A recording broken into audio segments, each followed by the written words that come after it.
What's going on, everybody? This is OD and Atomic Dog from Tuck Rule again, coming to you live, talking about this Lane Kiffin situation, a lot of craziness in SEC coaching hires we got going on, some LSU men's basketball, and maybe we'll get into some NFL football. But to start the thing off, how you doing today, Atomic Dog? Doing good, man. Can't complain, man. How you doing? Man, I'm doing good, brother. Doing real good. Doing better than old Miss fans right now. You know what I'm saying? Real, you know. To say that only a little bit of that state is touching that Gulf of America. They real salty right now. They real salty. You dig? But It's salty enough to go to the airport and boo Lane Kiffin as he's getting on his plane to LSU. Like that, bro, that's what pretty I'm damn saying. crazy. You going Bro, to that's the playoffs? You're going to the playoffs, and you worrying about this? Exactly. Like I get being upset that you're losing your coach, but at the same time, cool your jets, calm down a bit. You got the guy that you said that you wanted, which is a Mississippi man and Pete Golding, which, Hmm, side note, he's really a Louisiana man because he was born and he went to school in Hammond, Louisiana. But that's a exactly. side note. You got the guy that you said you wanted in Pete Golding because you let this lane train go on a little bit too long and you Mm, missed out on going after John Summerall, who Florida stole right from underneath you right. because they saw the writing on the wall over a week ago. But AD, you was real perturbed about this earlier, so I'm gonna let you get into it. Go on your rant, brother. Well, I look at this LSU Lane Kiffin situation, this Ole Miss situation. People actually, I got into a couple of Ole Miss fans prior to him going to LSU. They had a lot to say. Oh, wow. If you ever been to Oxford, Mississippi, you will understand that he would not want to leave Ole Miss and all these other things. But, I kept reminding people when it comes down to LSU versus Ole Miss, the history is there. There's on the LSU side. You look at Ole Miss, they haven't won an SEC title since 1963. Let that resonate in your spirit for a second. 1963, they won an SEC title. Okay, when Lane Kiffin got there, the last few seasons that he's been there, they've won 10 plus games. You're 11-1 this year. You're going to the playoffs, college football playoffs. Why are you so upset? This is the nature of the business. Coaches move, players move. This is the nature of the business. You're so focused on whether you try to put the pressure on Lane Kiffin or whether he was going to stay or not, that just like you said earlier, OD, that they end up losing another coach that end up going, John Summerall, end up from Tulane, end up going to Florida. Florida has recruiting, they have the history, so that's a good job for him. But speaking on Lane Kiffin, he has the recruiting at LSU. Actually, have an opportunity to recruit a defense. Ole Miss is not going to have the defense. That's why people don't feel they're going to be a threat in the playoffs because they don't have a defense that's stingy enough to allow the offense to consistently be on the field. So you look at that recruiting. Number two, you get the money, the NIL money. LSU's top 3 in college football in NIL money. They have the boosters. They have the support of the boosters. They're going to these same boosters paid out are going to end up paying out $54 million. One booster in particular who goes unnamed is going to pay out $54 million to get rid of Brian Kelly in that fiasco. LSU has the money, the recruiting, and also the history. And then within the last decade, they've won the national championship. Lane Kiffin is bringing Charlie Weiss over with him from Ole Miss, who is in the running for who is in the running of coordinator of the year. You have a good defense already at LSU who played hella great against a team in Oklahoma, who's the number 8 team in the country right now. Lost to them 17-13. So you have a defense. You need an offense. We see what we seen with Brian Kelly and a Garrett Nussmeier offense led by Joe Sloan as an offense coordinator, what they can do. Very anemic offense, OD. people are sitting up here. They actually try to compare apples and oranges. Ole Miss to LSU. Ole Miss is not in that realm of top college program. Excuse me. You got, and especially particularly in the SEC, you got Georgia, Alabama, LSU. Mm-hmm. All right. You could throw Texas in there. You could throw Oklahoma in there, and you could throw Tennessee in there. Florida as well. I'm putting Florida over Tennessee. Yes. Tennessee, I mean, to be quite honest with you, to me, is they're not a top tier SEC pro. They're a blue blood, but I wouldn't pick them over Florida. Florida just has a lot of things over Tennessee. Tennessee might have some more money in that coffers, but Florida has a better recruiting base and a better area. Like I like the swamp better than I like that checkerboard. Yeah, most definitely. We're talking about Florida real quick. You look at Florida; they have the recruiting on their side. They have the recruits in that area in Florida. If you're John Summerall, you picked a pretty good job. I mean, people are crying. I've talked to Tulane fans. I've talked to fans in general, just like with Louisiana Lafayette when they lost Billy Napier to Florida. Now, hopefully, Florida is hoping that they'll have Billy Napier situation 2.0 with John Summerall, right? You're hoping that he doesn't come there because you look at Billy Napier, he went 22 and 23, if I recall correctly, in his time in Florida. He started the season off 3-4, which led to his firing. We're hoping that John Summerall, who went 42 and 11 at Tulane, he doesn't repeat the same thing Billy Napier has done. I think he has a good chance of having success at Florida, but it's going to start with that recruiting. He's going to be able to recruit not only the kids out of New Orleans, which is New Orleans has put out some great talent, but now you're getting that Florida breeding ground. You're also getting you can also sell the history, some Georgia, of course. So, and then you can also get some Alabama because Tulane has recruited. Looking at their recruiting numbers, they have recruited well in Alabama since he's been there in those 4 years, and in Texas. So he has a chance here to not repeat the history of Billy Napier and actually go on and have success at Florida. I do believe to get back to Lane Kiffin. Final thing I'm gonna say about that is Lane Kiffin. He knew, you look at how he recruited at Ole Miss, it was basically through the transfer portal. So to get those guys, to get those homegrown guys and not through the transfer portal, means a lot because you can recruit defense, which they had a problem doing at Ole Miss, which is rearing its ugly head. And it's just not me saying it, OD. Let's hear a little word from Nick Saban real quick.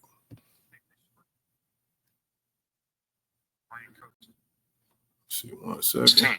Number one. But I think Lane's decision is going to come down to one thing. And that thing is just what Marty said. Where is the place that I can recruit the best players? And I think, one of Lane's apprehensions is he's had to use the portal to build his team at Ole Miss each year. And at LSU, he probably could recruit better talent and then just supplement his team by need with the portal. And that's probably the dilemma that he has, as well as his loyalty to his team that he's coaching now, that he wants to be able to continue to coach. So that's. And as Nick Saban just said there, folks, at Ole Miss, and just like I alluded to, they had to do a lot besides Ohio State. Look at Ole Miss; they're one of the top 5 or top 10 teams, definitely really top 5, that had to go to that transfer portal just to get the players that they needed to supplement that team. At LSU, he's going to be able to recruit 5-star recruits. Think about it like this. Jakeem out of high school. Jakeem Stewart, who's from Reserve, Louisiana. He wanted to go to LSU. He's at USC now, true freshman, one of the star players on that defensive end. He wanted to come to LSU. They offered him $300,000 a year to come to LSU. USC offered him $750,000. OD. You could correct me if I'm wrong on that part, but he wanted LSU to come up at least to 5. You think LSU's former AD wanted to do that? Hell no. Which is another reason. That is Thank on you. Scott Woodward. Thank you. Thank you. He wanted this guy. He saw him as a freshman coming out of a guy coming out of high school. He didn't want to pay this guy. Now he look at him at USC, looking good. His last game, he had a total grade of 95.2. He was good against the run, and he was constantly putting pressure on the quarterback. And he's a true freshman. We see his measurements and everything like that. Man, it's crazy. Sorry. And if you watch him too, which I watched him against UCLA, he looked the part of a first round NFL draft. He looks like he's ready to go in the top 5 in the NFL draft this year. Yes. I'm sorry. I'll let you continue. No. I totally agree, OD. And that's the thing. You know, when you have talent like that in your state and you miss out on that, and he goes across the country to the West Coast to play for a USC team, that, you know, hasn't sniffed the playoff, you know, hasn't put any defensive players in the first round since, I believe, Keith Rivers. So you look at guys like you miss out on guys like that based off which has led to the AD losing his job as well, besides the whole Brian Kelly fiasco. But a guy like Lane Kiffin can rein those guys in based off of his recruiting technique. You're going to have, and also you got a guy like Ed Orgeron who already put out there in the universe. He said out his own mouth, if Lane Kiffin becomes the head coach, I definitely want to be part of that coaching staff. And we know that we both know that Ed Orgeron is a great recruiter. His recruiting technique, his ability to pull players from different areas, whether it's when he was at LSU, he was able to get guys from the West Coast. He was able to get guys from Florida, East Coast, also a couple guys from the Midwest. He's able to do well. What'd you say, OD? Hold that time. That's right. I mean, this was a great hire for LSU. I know the Ole Miss fans are salty right now. They're upset. But let's be honest here. Programs like Ole Miss can be good programs. Unfortunately, they don't have a history of being great. We look at let's look at Ole Miss. They went 11-1 this year, 10-2 last year, I believe. And they don't have the recruiting edge that's needed to have success in college football. And even if you're a player that's going to go to Ole Miss, you're looking at pro potential. How many pros can we say right now that's in the NFL that came from Ole Miss? I mean, I'll give you one. DK Metcalf. AJ Brown. AJ Brown. Shoot.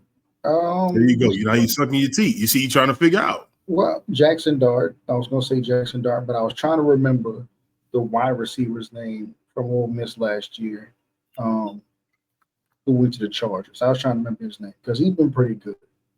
But wide receiver went to the Chargers. But I'm saying in terms of without Lane Kiffin. Oh, you talking about pre-Lane? Pre-Lane. I mean, pre-Lane. I mean, they had some ballers here and there. You know what I'm saying? They had Mike. They had Dexter McCluster. He was a dog. There's one name you're missing. There's one name you're missing. I mean, I was trying to name somebody before Pat, but you know, since you won't just bring the no. I'm gonna give you one. I'm gonna give you one name that Ole Miss kept crying. They was, as you say, OD, slapping their tails on the ground for. Yeah, tapping their tails around. Yeah. There was a guy named Robin Mkadishi, defensive tackle. Yes. He was a #1 prospect coming out. He went to Ole Miss. He got drafted in the first round by the Arizona Cardinals. And OD, you remember how his career went? Oh, Robert Mkadishi. Yes, I do remember how his career went. Matter of fact, I'm looking at his career right now because he's a little late with my Amazon package. So, we all remember how his career went. Exactly, brother. Exactly. See, that's when you just got to take a laugh to yourself because, see, this is what I'm talking about. DK Metcalf, let's just say that's one of the better players that came out for them, right? He is an inconsistent player. inconsistent. Yes, he is. But that's neither here nor there. I think Lane, they brought him in here to win the big games, something that Brian Kelly could not do. Brian Kelly was 34-14 in his time at LSU. But unlike the past coaches that came before Brian Kelly, he didn't win the big game. He couldn't win against the Alabamas. Man, He couldn't look get to the national championship. The last three coaches prior to Brian Kelly all won a national championship. Nick Saban, Les Miles, and Ed Orgeron. Brian Kelly, yes, he can win 10 games in the season, but can he get you to the playoffs? Marcus Freeman with Notre Dame got them to the national championship. Now, of course, OD, I know there's things that you'll throw in there right quick as I finish up this last point that helped Marcus Freeman get to the national championship with Notre Dame that year, which was last year. But Brian Kelly could not win the games to get him what he needed to get to. And he's also a lazy coach. The reports show that. The things that he was supposed to do, he would delegate to other coaches. You're the head coach, man. The offense is looking bad. You're an offensive head coach. You should have took over play call. He was lazy. He didn't want to get rid of his offensive head coach. He wanted to get rid of his offensive coach. And now they both looking for a job. Lane Kiffin, it's been reported he's bringing Charlie Weiss Jr. We know Charlie Weiss Sr. from his days at Notre Dame. Charlie Weiss Jr. is in the running for coordinator of the year because he's helped take a team that really doesn't have a great defense, but they've been so good offensively. Now, imagine merging that with LSU's current defense. Well, to your point, number one, about Brian Kelly's record at LSU, he has 5 wins and 11 losses. And through the season, mind you, he didn't even finish his 4th season. He was in the middle of his 4th season. Here's how that 5-11 record came. His first season, he was 2-2 against ranked teams. He had wins against number 7 Ole Miss, number 6 Alabama, got smoked by number 8 Tennessee, and got his ass whooped at number 1 Georgia. The Georgia loss is okay. Tennessee is okay. It was early in the season. I remember those games. 2023, second year, 1-3. He had a win against number 21 Missouri, losses to number 8 Florida State, number 20 Ole Miss, and number 8 Alabama. Now, we remember that season. That was Jane Daniels' Heisman season. That big win against Missouri was on Missouri's, I believe, homecoming. Yes, it was during Missouri's homecoming. Yes, it was. The losses to number 8 Florida State. Again, first game of the season, Brian Kelly choked, couldn't change the offense. Lost at Ole Miss. Again, Brian Kelly choked, couldn't get the defense together, and we got smoked. Lost at number 8 Alabama. Jane Daniels got hurt sometime in the 4th quarter. Gary Nussmeier had to come in when the game was close. We ended up losing again because the defense gave up 42 points to a quarterback who could not throw the ball. Exactly. 2024. And I'll bring up 2024 and highlight it because I remember before the season, Brian Kelly kept saying the third year is when his teams always turn it around and get better. They were 1-3 against ranked teams that year, which was last season. Yes. They lost. Who the hell? Okay, this win-loss thing is kind of messed up. But, yeah, because they're missing Ole Miss on here. Okay, their only top 25 win against the ranked team last year was against Ole Miss. They beat Ole Miss at home, classic game, lights blue. Kyron Lacy, God rest his soul, caught the game-winning touchdown in overtime. Lost against USC at the beginning of the season. Close game, could have won. The offense stalled in the 4th quarter when the defense started getting stops and turnovers. Lost to Alabama last year. Matter of fact, got the ass whooped against Alabama last year at home because they couldn't stop Jalen Hurts in the rain. I can't stand the rain. And then this season, bringing it to this season. Oh, and you can't forget that ass whooping against Texas A&M when Texas A&M came to the blackout game. Instead of wearing the classic white jersey with the gold pants, you had to go all white to try to counteract the fucking all black. Up in the first half, or really whooping their ass until they made a slight change to Marcel Reed, who threw, I believe, a total of 5 freaking passes that entire second half, and they beat your brains in 28-7 in the third quarter. You got smoked in that third quarter. Of course, that was indicative again of this season because in 2025, Brian Kelly, in half a season this time, record timing for this numbnuts, he finished 1-3 again against ranked teams. With the lone win coming early in the season against number 4 Clemson, who we all see now is just a complete fraud and belly flopped on the entire season.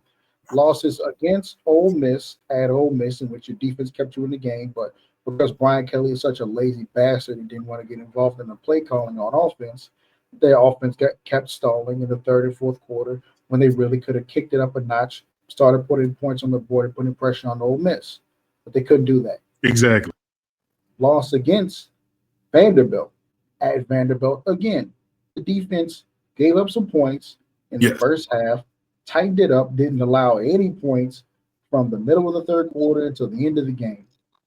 You know what the offense did after that? Not a goddamn thing. They didn't move the ball, 3 and outs back and forth, didn't put any pressure on Vanderbilt, and they choked.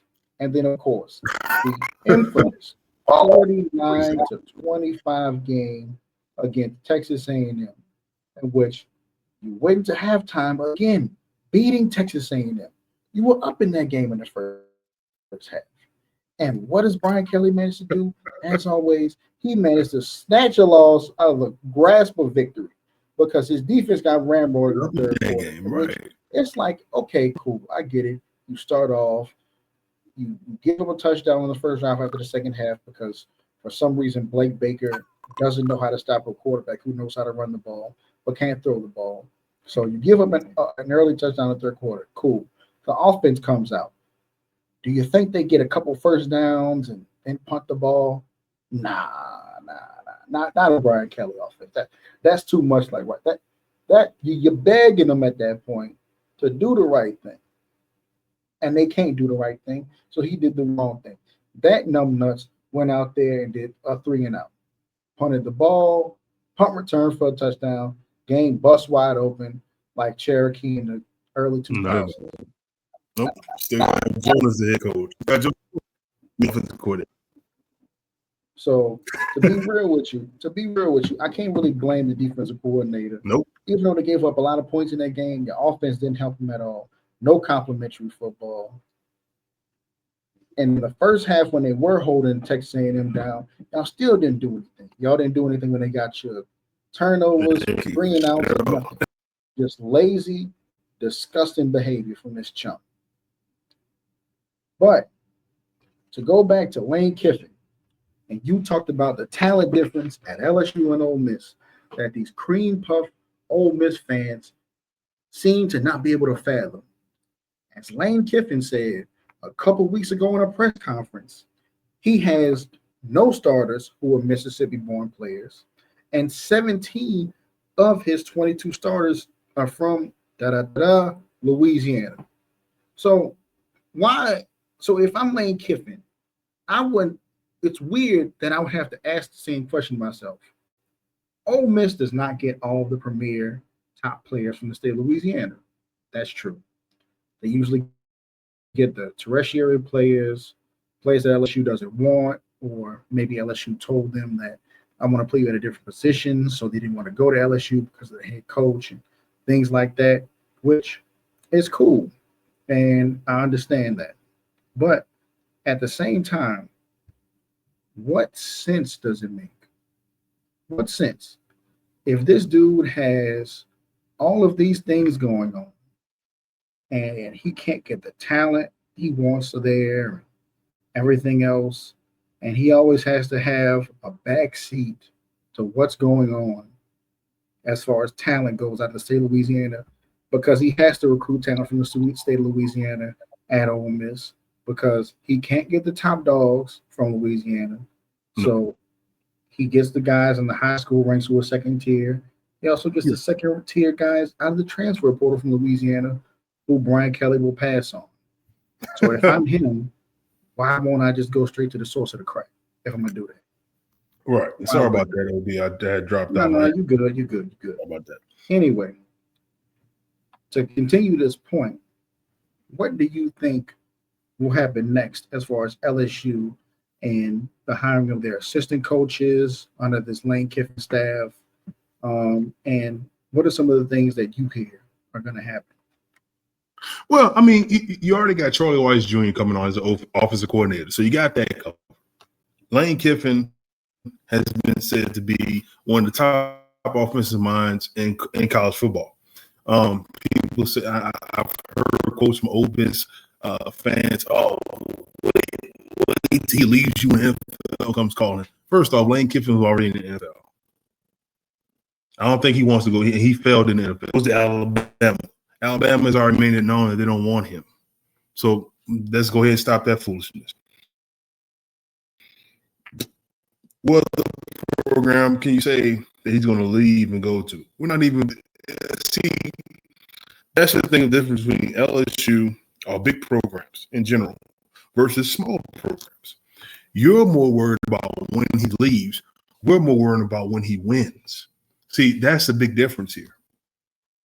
When Alabama got Kellen, they would. I mean, of course, they missed Nick Saban, but the standard was already set. We have to win a national title. We have to be one of the top programs in the country. We can't sit here and talk about when he leaves or whatever the case may be. We're worried about winning now. See, small programs are worried about the other things. Big programs are worried about winning. This player needs to come to our program. How much does coach need to come to our program? Lane Kiffin going forward. Now, it's yet to be seen if he's going to keep the defense coordinator. I think he's already bringing the strength and conditioning coach from Ole Miss. He's bringing him to LSU.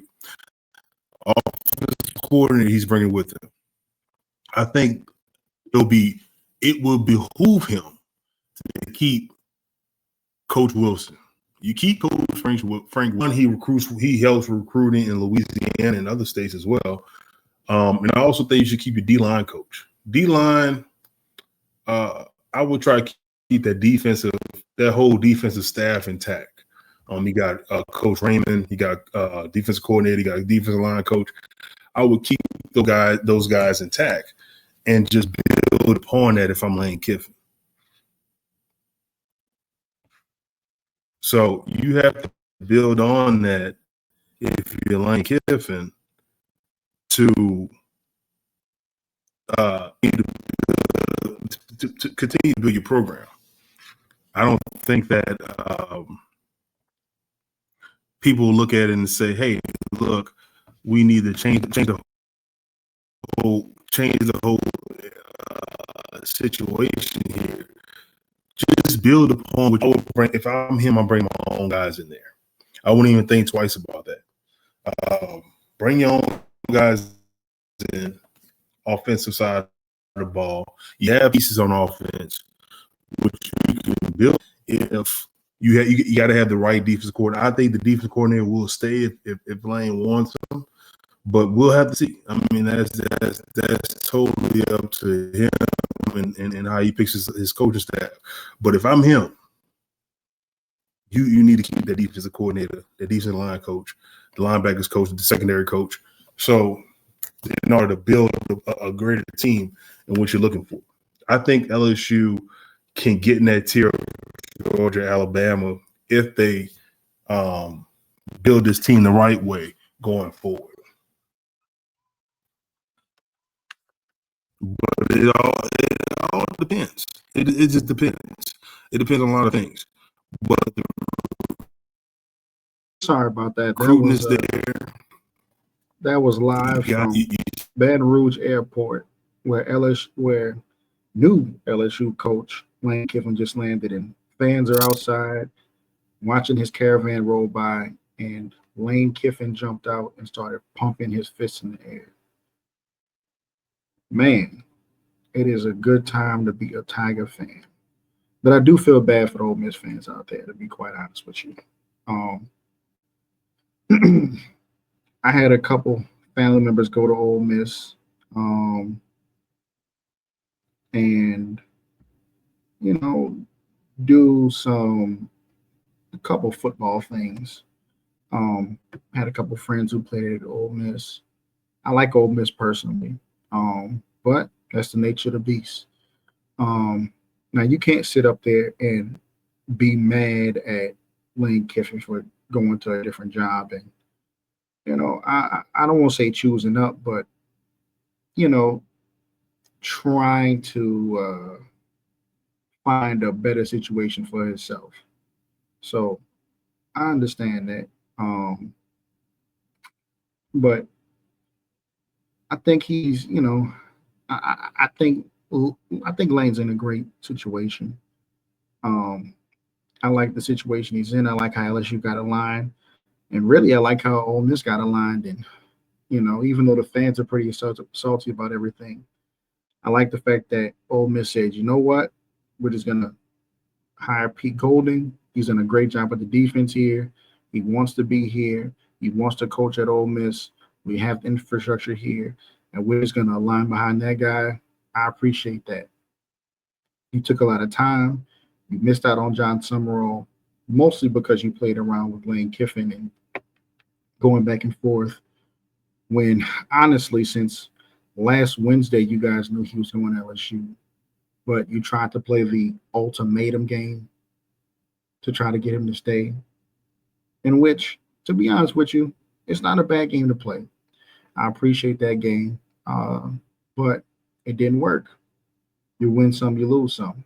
And the fact that you are relying upon Alabama losing to Auburn at the Iron Bowl to get the head coach that you wanted says a lot about your program. Ole Miss is a great school. Ole Miss has a lot of great people that go there, that are from there. They have a great alumni association. They have a great fan base. Difference is Ole Miss, the Grove, or whatever you call your stadium, had their highest attendance for a game when the University of Florida came to town to play Ole Miss this year. They had 68,000 people in the stands. That's great. That's phenomenal. Love it. Death Valley has seats about 107,000 people. Death Valley that same weekend was playing against Arkansas in a game in which they didn't really care anything about. The fans didn't really care about Arkansas. LSU didn't really care about Arkansas. But at the same time, they still, in a game that no one cared about, had 75,000 fans at, and it looked half empty. LSU's a better program. They're a bigger program. And I'm sorry, Ole Miss. I don't know what you guys are going to do. Looks like AD's dropped down. Let me see if I can get him back really quick.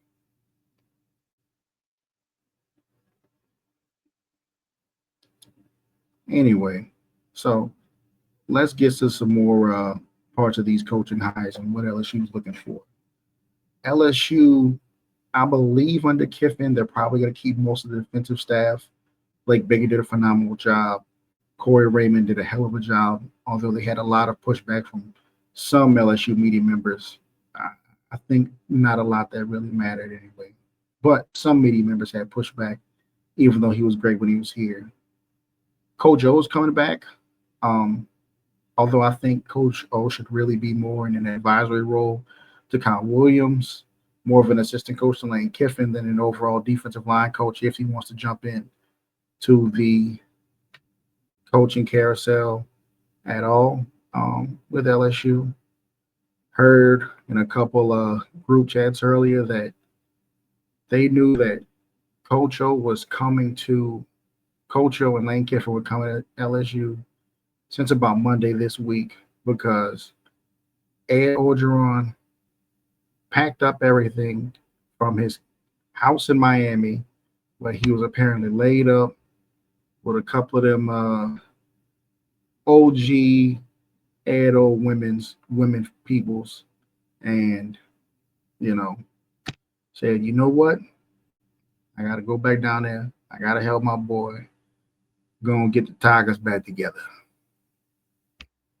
But just looking at this situation overall, I think it was a great thing.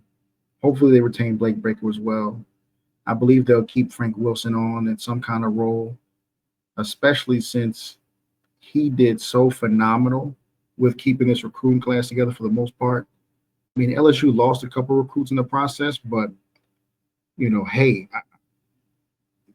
to say you haven't had a head coach in a month and you just lost 2 recruits, that says a hell of a lot about the culture of this place, what we have going on at this place, especially looking at what happened at Penn State. I mean, James Franklin got hired at Virginia Tech and immediately flipped 4 recruits from Penn State straight to Virginia Tech where he was at. I mean, come on, bro. That just says a lot about the culture around here, the people we got around here, and what the hell we got going on, bro. Hey, you back? AD, can you hear me? Well, sound like AD still got some issues with his microphone over there, but we're going to keep this thing rolling and talk about some SEC coaching hires in general that's going on right now. John Summerall at Florida, love it. Heard that John Summerall went there last Wednesday, was very upset about the fact that he got out, that he visited Florida last Wednesday. He wanted to keep it on the hush. He wanted to keep it on the low. And another component people didn't talk about with this John Summerall thing is, hey, Tulane is in a running for a college playoff spot right now. I know people don't want to talk about it. Yes, they are. Yes, they are. But Lane Kiffin isn't the only one who's leaving a playoff team right now. That's all I'll say. Lane Kiffin's not the only one doing it. And no one's talking about John Summerall leaving Tulane because Florida is a better job. I'm not going to pretend that it's not. But at the same time, we're not going to sit up here and act like it's just, oh, nothing's happening. And he's just such a great guy. And, Florida got a great coach, even though they had to jump their punk asses to the G5 in Louisiana again. But at least this time they got them a playoff coach instead of just old rinky-dink Sunbelt Billy. Sunbelt Billy!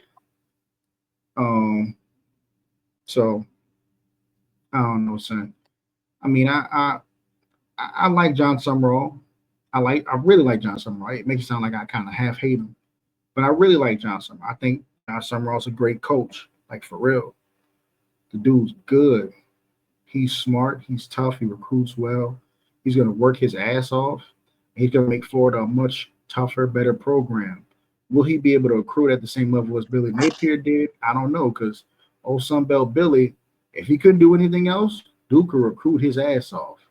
Now, if you gave him a playbook and a couple X's and O's, the boy couldn't play tic-tac-toe. But he would recruit like a mug as soon as he got in that living room with mommy and daddy. And he ate that nasty gumbo or whatever casserole they made, you dig? But, AD, if you can hear me and you back in studio, what you think about everything? Well, look like he done dropped off again. I'm gonna go ahead and keep the show rolling. And let's go to a couple other spots to see who else has gotten hired and this crazy coaching carousel in SEC. I'm glad that everybody got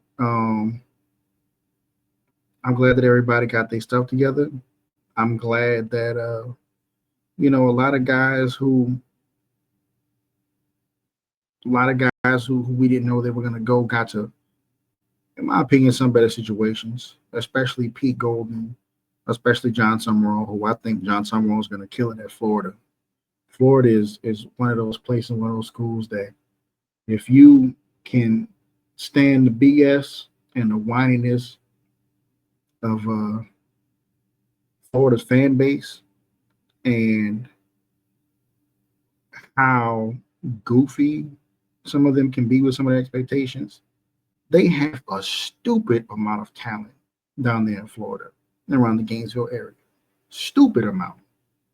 If you can get that place in line for just a couple years at a time or something like that, hey, brother, you can win something out here. You can win something out here. You can do great things at Florida. But you still got to deal with some of their BS. Because it's Florida, some of their fan base is going to be a little a little bit off their rocker. You know what I'm saying? But it is what it is. That's the path you chose. And you know what? To be 100% honest with you, bro, if John Summerall does anything close to what he did at Tulane, recruiting, relationship-wise, and can get that offense together, because that defense was great at Florida this year. They just need to get that offense together. I see Florida competing for a national championship in the next 3 or 4 seasons. Hell, maybe not next season, because it's kind of a shit show. It was low-key a bigger shit show than LSU, although nobody really wanted to talk about it because the freaking governor of Louisiana got involved in this for some reason, instead of doing his job and governing his state. But what are you going to do about it? But yeah, they were an absolute shit show out there in Florida. They're clamoring to fire their athletic director right now, saying that he messed up the Lane Kiffin hiring, and which, to be quite honest with you, if you look at all the reports, everything that went on, Lane Kiffin was only considering Florida until LSU went to the picture. If you go back behind some of these timelines, listen to a few people that you know, go in a couple of these group chats and a few of these spaces, you'll hear what we all heard in that. Lane Kiffin considered Florida because it was technically a better job than Ole Miss, because it would be easier to acquire talent there from the high school level. But as an overall job, he didn't see it as better than Big Daddy LSU. And that's a fact. And to be quite honest with you, anybody with common sense and 2 brain cells can tell you that that's not a better job. Number one, even though Florida has a stupid amount of talent in that state, like ridiculous, like as far as football talent, they're second to maybe Texas and just overall talent. They might put out more recruits than California, but I think they have more quality recruits than California. But as far as the talent in Florida goes, even though it's that high, number one, Florida, you're not even number one in the billing in your own state as far as schools that talent wants to go to. That's the U, brother. And then Florida State, and then you. And then even when it comes to recruiting, outside of the state of Florida, everybody come in your trap and take over. LSU come down there and grab something. Bama definitely comes down there and snatch something out the cookie jar. Ohio State always got their hands all in the Kool-Aid. You know what I'm saying? Georgia flagrantly comes down there and snatches up a defensive end, defensive tackle whenever they want to. So no, Florida. Yes, Florida's a great recruiting state. Phenomenal. And just because it's a great recruiting state doesn't mean that you have access to all that talent. Not the way that LSU has access to all the talent in Louisiana. And if we're going to be honest, it's not even just Louisiana. Because of location, all the talent in South Mississippi is closer to LSU than it is to Alabama, Auburn, Ole Miss, and Mississippi State. So from about Pensacola, Florida, to about Houston, Texas, LSU, quite honestly, is big dog in town if you're looking at footprint, if we want to be honest. And then if we want to bring in Katrina and the impact that having a lot of people from South Louisiana move all over this particular region means that everybody in this region, from about, again, Pensacola to Houston, Texas, especially in Houston, Texas, there are a lot of Katrina babies there. There are a lot of people who were born, whose families, mothers, fathers, whatever, were born and raised in New Orleans, Houma, Hammond, the North Shore in general of the Louisiana area, and still have heavy Louisiana ties, who've been coming to Louisiana to New Orleans for their entire lives, for family reunions, for Thanksgivings, for Christmas, for Mardi Gras. So they're very familiar with the area. They have a lot of people down here, and they see this state, this institution of LSU, as the number one on their board, and they're not worried about anybody else. And to be quite honest with you, that's the same thing in Atlanta, Georgia, because a lot of people from New Orleans moved to Atlanta. So because we're such a huge transplant place, and because we have a lot of people all over the place, there are a lot of people, especially football players, who you people don't even want to acknowledge, just like people in Houston are fighting the fact that CeeDee Lamb is from Louisiana like it's some secret. Oh, he played prep ball and all this other stuff in Houston. Yes, because his mother moved out there for Hurricane Katrina. They didn't move out there organically, Goofy. So again, to the Florida fans of it all, I get that Florida has, the state of Florida to recruit in, and the state of Florida is great.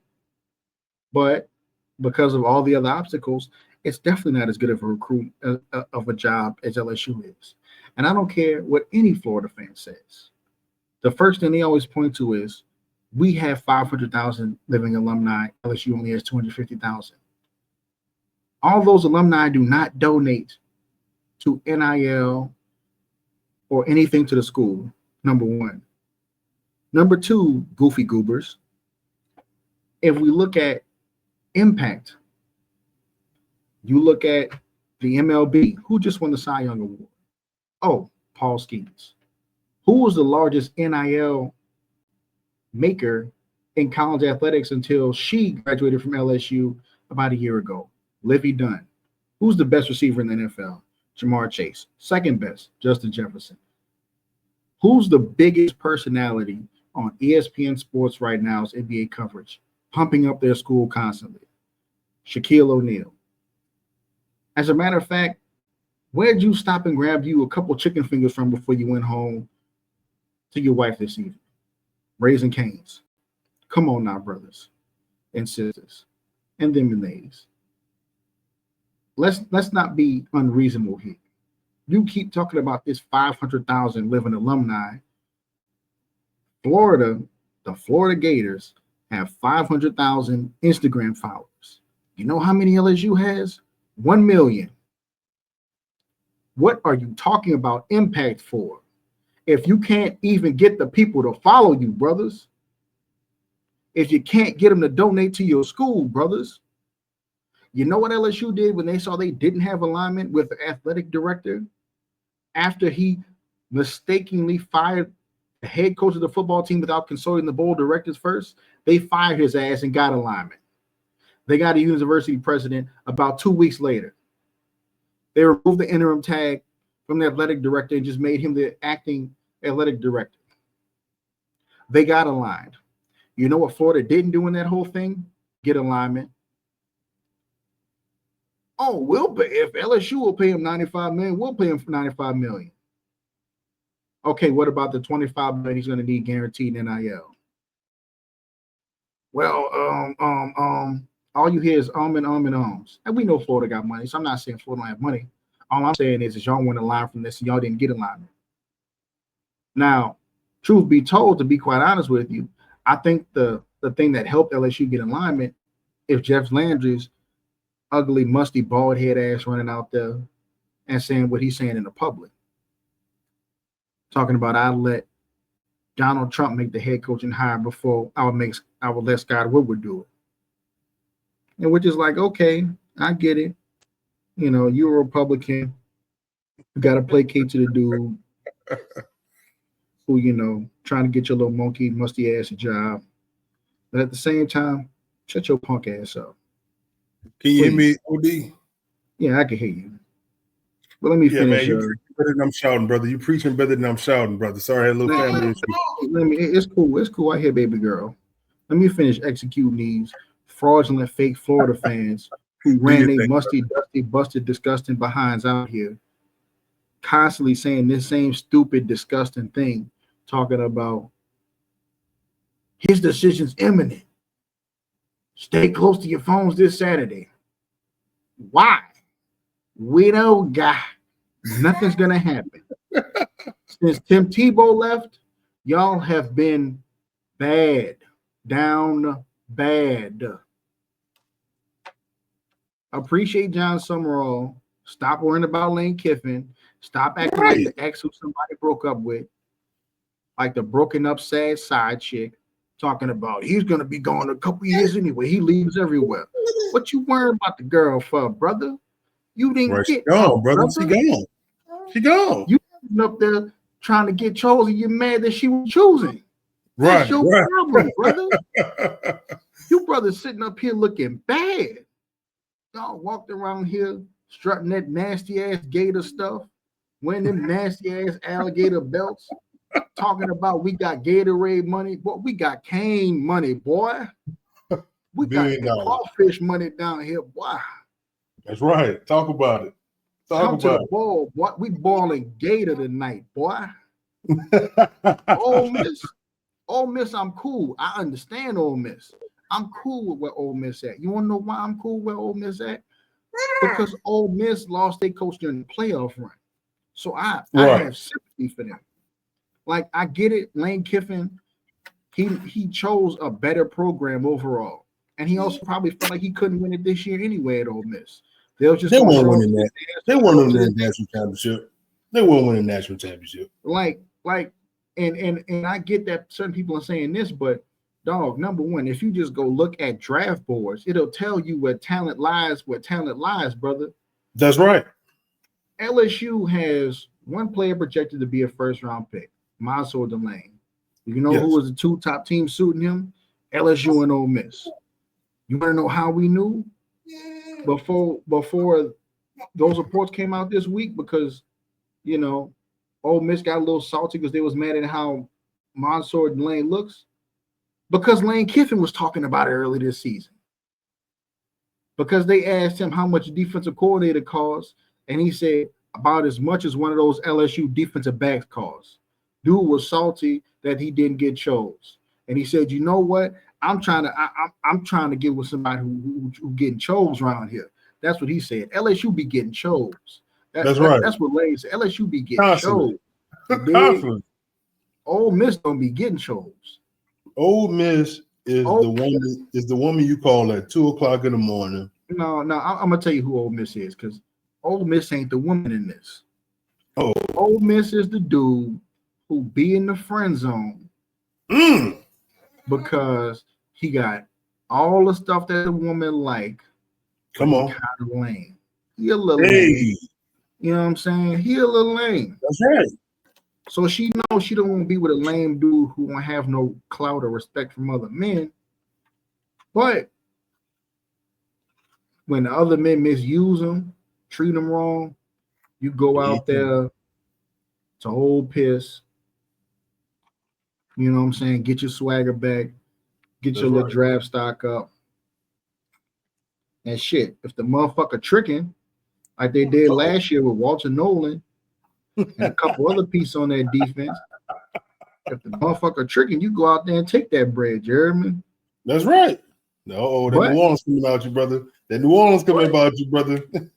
but I digress. Because again, Ole Miss, I can at least respect where they're coming from because they lost. You did. Right, I understand that. Florida, you messed up from the beginning hiring old Sunbelt Billy. Right. And that's my whole problem with y'all dudes, is y'all keep talking this big money-ish, and I don't see nothing big money about you, brothers. Come on, brother, preach. Y'all keep going to the bargain bin every time. Eli Drinkwitz, y'all could have went after him before he signed with Missouri. He didn't sign his extension with Missouri until Friday. Yes. Y'all knew since the Wednesday before Thanksgiving, a week and a half ago at this point, that the lane change wasn't coming to Gainesville. Y'all knew that. You want to know how we all knew? Because y'all was flying John Summerall out there around then. You know who didn't fly no other bitch out to their house? LSU didn't. We knew the hole was coming over. We knew the draws was dropping, nigga. That's what happened if you know that. We knew the draws were dropping. Reach. Florida didn't know a goddamn thing. So you know what you did? There was left You waiting called at the the big door. girl. You called the big girl with a pretty face at Come about on. 2 a.m. and said, "Come on through," Come on through.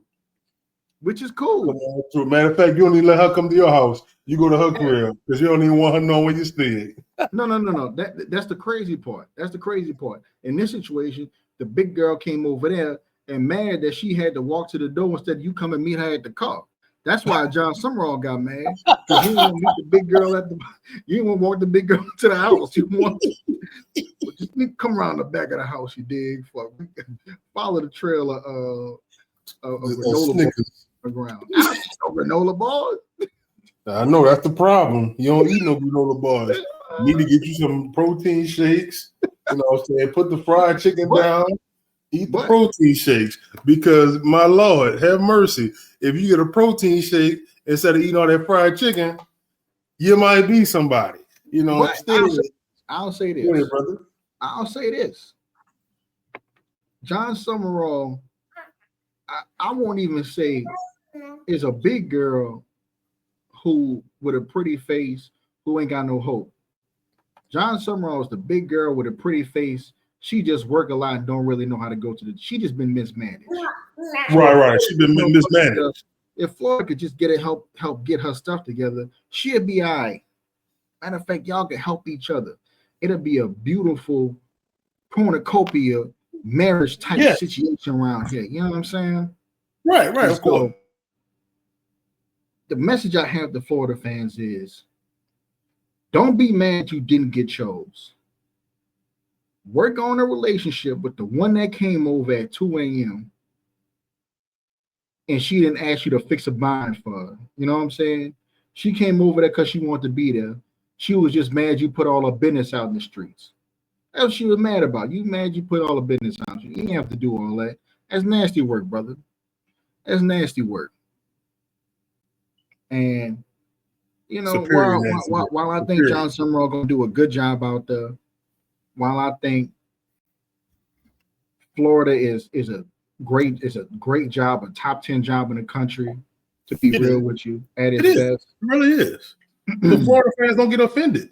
It is a top 10 job. No. Florida fans get offended. Y'all need to be offended right now. Fuck all that. Y'all need to be offended. That's the problem. Y'all ain't had no offense to nothing for the longest. Y'all just been running around here whining, crying, denying the situation that y'all had going on. You just constantly got your feelings, got butthurt, got mad, kept saying stuff that was gonna happen, kept talking in definitives. You know what I like? Guarantees. And you know what y'all should have did? As soon as Lane hesitated, as soon as Lane pump fake, when LSU came in the picture, y'all should, man, fuck that. I'll move on to the next one. That's what y'all should have did. Then y'all could have got somebody. But instead, you kept pump faking because you scared. Like you scared of getting rejected again. Come on, brother. That ain't how the players do. Players play. Player don't worry about the pump faking. Players play. Win. That's right. Win is win. That's what you do. You go out there and you dominate. That's right. You don't sit up there and worry about what somebody else got going on. You mad because Lane went somewhere else. Dude, get over yourself. That's right. Lane didn't want to come to Florida. First of all, y'all knew before Brian Kelly came to LSU that Lane wanted to come to LSU because he was openly campaigning for the job when he was trying to hire Brian Kelly. Come on. What you do since then? That he been looking. So what you worried about it for, brother? Once you saw them fire Brian Kelly, the first thing you should have did was sit back in the cut and see what he did. See how he was looking. See what he paid attention to. Right. And as soon as you saw that he started looking to the Bayou, to Baton Rouge, to the boot, you should have got to stepping, brother. That's right. But instead, you played around, now you lay around. Now you hire another G5 coach, Granted, at least Tulane might go to the playoffs this time instead of getting Sun Belt Billy again. You losers, you chumps, get offended, get mad, and get over yourself. That's right. That's right. Even baby girl agreeing with you. You on point, brother. Hold on, bro. We gotta do this for you, brother. We got to, because the way you just was rolling just now, brother. Goddamn, you know, That's on what the I'm road. talking about. You know, so let me do this one more time. You know, because my goodness. All right, baby girl. All right. See, baby girl even waiting on us. But that's the point, man. Is that But you know what? they didn't They even pivot to a better coach. I'm sorry. Instead of appreciating what they got, all you hear is a bunch of dudes in the swamp sitting up there, laying on their porch, opening their mouth and doing a whole bunch of this. That's all they doing because they losers. Right. That's all they doing. That's all they doing. One more time, OD. They just sitting back there, sipping that nasty moonshine that's making them go blind as a bat, about to jump on that sailboat, gator nippling on the ankle, about to put their rifle in their mouth and go, I'll see you later, Mom. Knocking themselves out. The biggest thing Florida got right now, besides no taxes, no state taxes, is they waiting on Grand Theft Auto to come out. Other than that, we know they ain't exactly. You waiting on a Grand Theft Auto game in a place that nobody even wanted to come. Losers. Right. Losers. Lose. It was second, third. Florida losers. Choice. If you look at Rockstar, go on their website, Florida was the third choice. They wanted to do Louisiana first. The other place they wanted to do was back in LA, but they already did that already. So they chose Florida as the third choice. Like losers, man. Always the girlfriend. Never the wife. Never the wife. Always. That's what you are. You wasn't even the wife to the one who won 2 national championships there, brother. Right. Got gold from Ohio State came knocking. Nigga. That's right. He faked a heart attack and left. Think about that. He won 2 national championships there, had his own touchdown Jesus and Tim Tebow, and he faked heart attacks and left for Ohio State. He chose up, nigga. That's why you mad, because you always getting chose up on. I'll be mad too. Except who choosing up on you right now is down the street. You can understand Ohio State because they far away. They're not going to affect you. You won't see them to the national championship or the playoffs. But guess what? You know what? Y'all losers sat up there and kept crying. You didn't improve. You didn't do better. Oh, we got great facilities. We have top-notch staff. We're in Florida, fertile recruiting grounds. You know what else is fertile? The ground after all this started happening. Because all y'all do is quit. As soon as the going get tough, Florida quit. Y'all boys soft, man. Y'all boys soft. It is what it is. You saw what Mississippi State did? Had the thing, told him get the stepping, which y'all wouldn't do because y'all wouldn't have the balls to do it. Your AD soft. Had all this confidence out here as far as 3 or 4 days ago, have Florida fans and media personalities lying to the fan base, talking about it's about a 65% chance that he comes to Florida when y'all knew he wasn't coming there. Y'all was sitting up there just trying to save face instead of moving on with the conversation because you didn't do your jobs. What Bill Belichick say? Do your job. That's what y'all did not do. It's your job. And it's sad, bro, because y'all boys didn't know what y'all was doing out here. Y'all didn't know. Hopefully y'all do better. Hopefully you get your recruiting class together this year. Hopefully John Summerall does everything and gets who he needs in the transfer portal. Because guess what? Despite everything I'm saying, you know who my favorite op is in the SEC? It's not Ole Miss. They are our biggest rival. It's not Mississippi State. We just whoop on their ass whenever we get a chance. It's not Arkansas. We don't really care about them. We just snatch a big gold boot from them every year and stick it right up their candy asses. It's Florida. Florida is our favorite out. We in the bayou, y'all in the swamp. We Tigers, y'all Gators. It's That's all right. love and respect and mutual hate around here. That's It's right. mutual hate.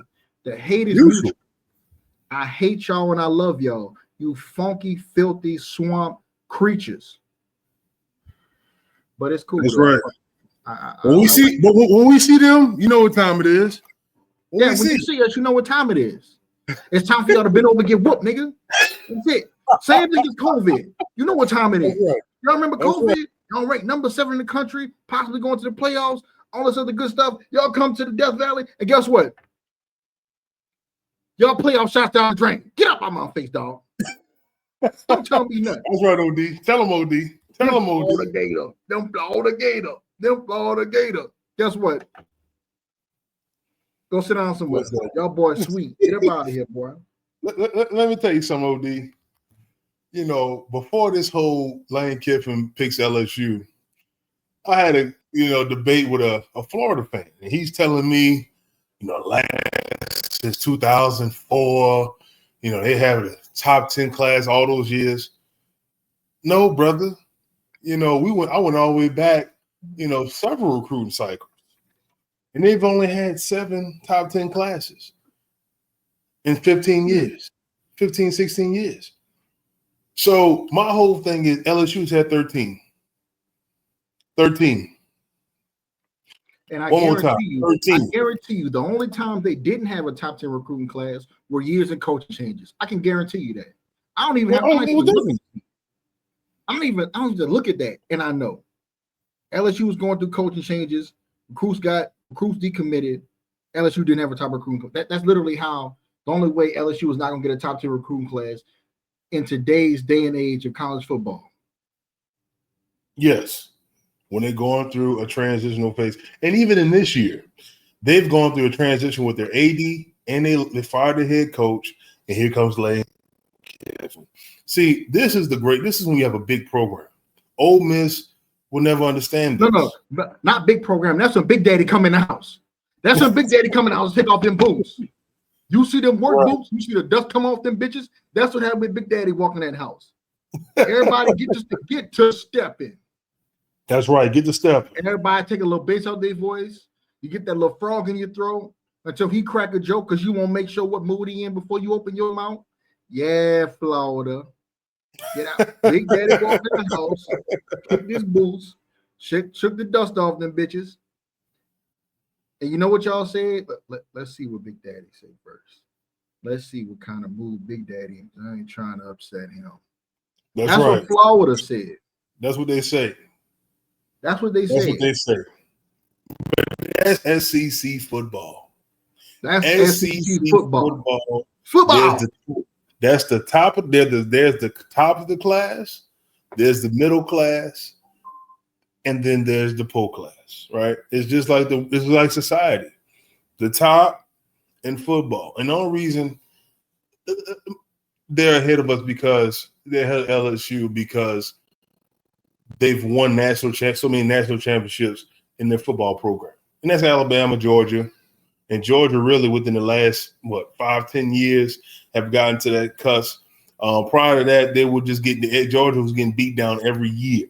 So they based off of recent history, of course they knew. Georgia was the original bridesmaid, never the bride. Yeah. That's right. That's right. Until Kirby Smart got there. Thank you.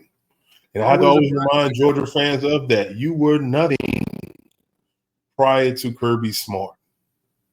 You were one of the doormats of the SEC. It was LSU, Alabama. I can't agree with you there. They wasn't a doormat under Mark Richt. They weren't a doormat. They were a great program that could never get over the hump. They couldn't. There's no way possible in one season they had AJ Green, Matthew Stafford, no Sean Moreno, and they didn't win a national championship. Always the bridesmaid, never the bride. That's what you are now, Florida. You can come to the wedding. You can eat the cake. You can eat the cake. You can stand for the photos, but you don't get the ring. You don't get the ring. Sorry. You don't get the ring. You know, you'll be a beautiful bride. But no. No, you think you look great as a bridesmaid. You look good in that dress. Matter of fact, you should buy that dress once we leave here. Don't bring that back to the little suit and tux and dress rental place. You got that you rent it for $100. Right. It look good on you. That bridesmaid dress look real good on you, but that's what you are. You're not a bride. I'm sorry to tell you. Sorry. Or not, whatever. Get over yourselves. Grow up. Build a bridge, get over it, brothers. Anyway, moving along. Since we got AD back, what you think about Ole Miss hiring the gentleman that they hired? So you got to catch me up on this, OD. Who did Ole Miss end up hiring? Was it the guy they ended up hiring their current defensive coordinator, Pete Golden, who they called a Mississippi. So they actually went through with it. Yeah.